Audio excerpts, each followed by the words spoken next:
Olá pessoal, como a professora comentou com vocês, estou com um brinco todo estiloso que a gente tinha comentado. A nossa aula a respeito do livro Iracema, por favor, pare a aula se você não pegou o livro, pegue o livro porque nós vamos comentar algumas questões dos exercícios e o final do nosso livro porque nós já vamos passar para outra leitura. E lembra que eu comentei que nós íamos ouvir um canto chavante muito interessante, olha como ele começa.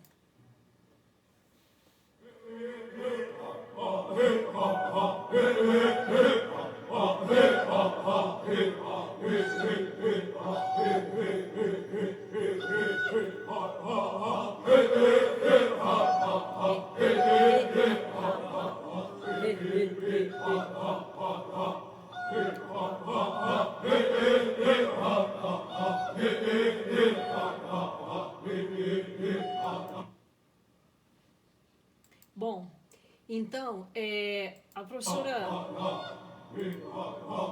gostaria que a gente, nesse momento, fizéssemos uma análise muito importante.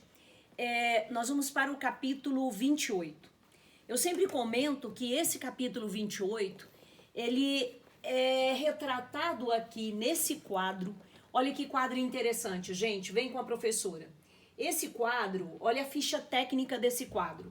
É do artista José Maria Medeiros, ele é de Recife, ele então usou, né, óleo sobre tela, e os créditos é do Museu de Belas Artes, né, do Rio de Janeiro. E na verdade, o tema central do José Maria é justamente, olha aqui como é que é chamado, gente, um poema brasileiro do José Martiniano de Alencar, ambientado no século XVI, que narra a história de amor fictícia entre Iracema, uma mulher indígena tabajara, e Martim Soares Moreno, um colonizador português. Então, é a imagem de Iracema e foi exibido no Rio de Janeiro. E eu quero que vocês peguem comigo, por favor, e coloquem no capítulo 28. Esse quadro, ele retrata o capítulo 28. No capítulo 28, o amigo de Martim vem buscá-lo para ele ajudá-lo na guerra. E aí ele não tinha como se despedir de Iracema, porque ele achava que Iracema não iria aceitar. E aí o que ele faz? Essa aqui, olha, é uma simbologia. Quando a Iracema aproxima, ela sabe o que quer dizer. Por isso que a professora fala que essa imagem aqui é um e-mail hoje, atual. Então vamos ler o trecho?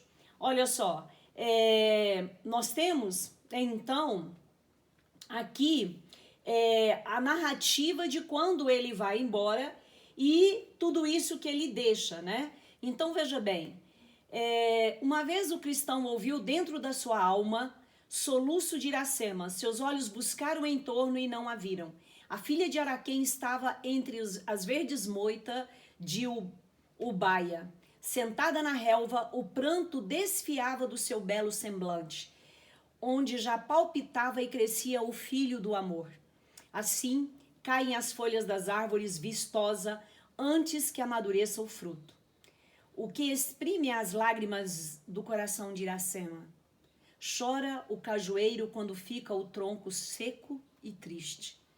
Iracema perdeu sua felicidade depois que olha só, separaste dela. Não estou junto de ti? Teu corpo está aqui, mas a tua alma volta à terra dos seus pais e busca a virgem branca que te espera. O guerreiro branco é teu esposo, ele te pertence. Sorriu em sua tristeza a formosa Tabajara. Então nós sabemos que a Iracema, né, ela era a virgem escolhida de Tupã. E ela sabia que ela não poderia abandonar o seu povo. E ela sabia que ela jamais poderia se entregar a um estrangeiro, porque ela era a virgem escolhida. Ela conhecia o segredo da Jurema. E ela sabia que teria uma consequência muito séria.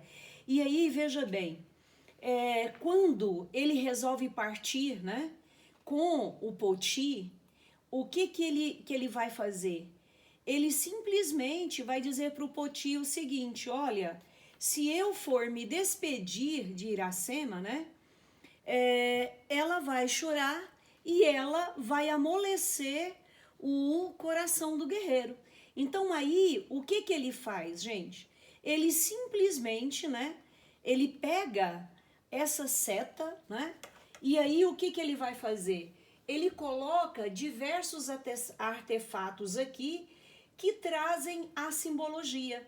Então, quando a Iracema corre, né, que vai em busca dele, o que que ela faz, gente?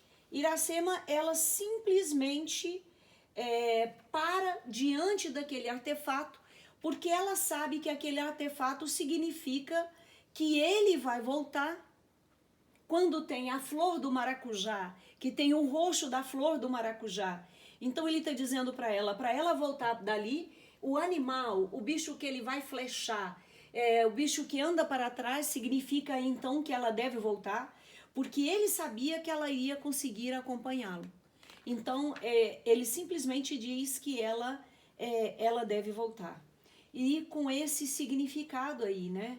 Então, veja bem, gente, que a Iracema, ela já sabia o final que ela teria. E daí, o que que acontece? Ela simplesmente, naquele momento, olha a cena triste, olha o quanto que ela está triste, olha a praia, olha a natureza, a exaltação da natureza, né? E quando, né, nós percebemos uma cena que a professora acha muito interessante, é quando o irmão de Iracema chega para visitá-la. E quando o irmão de Iracema chega para visitá-la, que ele questiona cadê aquele, né, que roubou inclusive o sorriso do rosto dela? Porque Iracema está em profunda tristeza, em completa solidão, tem o seu filho. E aí, no nascimento do filho, qual vai ser o nome que a Iracema vai dar? Capítulo 30, gente, vamos acompanhar aí com a professora, por favor. Tu és Moacir, o nascido do meu sofrimento. Então, o nome Moacir é de origem indígena e significa nascido do sofrimento. E porque ela está sozinha, só tem a ave, né? E que a acompanha. Simplesmente a Iracema canta, né, para embalar a rede, para acalentar o seu filho, mas ela já não consegue amamentá-lo. Ela coloca, né, os bichos para tentar puxar o leite, sugar o leite, mas ela não consegue fazer isso. E aí o que que vai acontecer? Quando o Martim volta, que ele começa, né, a gritar, né, e todo alegre, e a Iracema doente, a triste esposa e mãe só abriu os olhos ouvindo a voz amada. Com esforço grande, pôde erguer o filho nos braços e apresentá-lo ao pai, que olhava estático em seu amor. E aí, nesse capítulo, a Iracema, então, no capítulo 32, ela fala para ele: recebe o filho de teu sangue. Era tempo, meus seios ingratos já não tinham alimento para dar-lhe.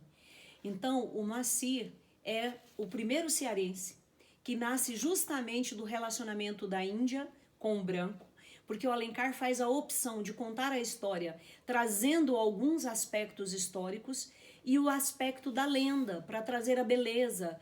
Por isso que aqui nesse quadro, na explicação do quadro, chama de poema, porque nós sabemos que o romance Iracema, ele tem uma linguagem tão bem elaborada, tão poética, tão bela, quando fala dos elementos da natureza, do amor de Iracema, da dor, quando ele utiliza da linguagem tupi, guarani, que o próprio Machado de Assis foi quem chamou de o poema, né, americano, né?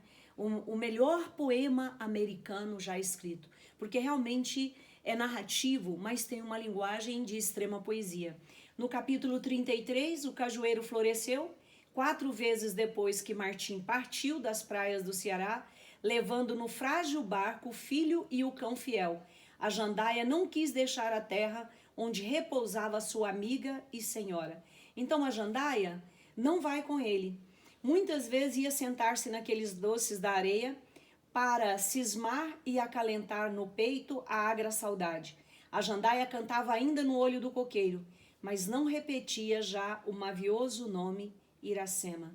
E aí, gente, ele termina com uma frase sensacional que a gente traz para a vida da gente: tudo passa sobre a terra. E lembra que esse último capítulo, ele está completamente de acordo com o primeiro. Então, a gente percebe que o primeiro capítulo, o o livro todo já tinha acontecido, porque aqui fala dessa jangada.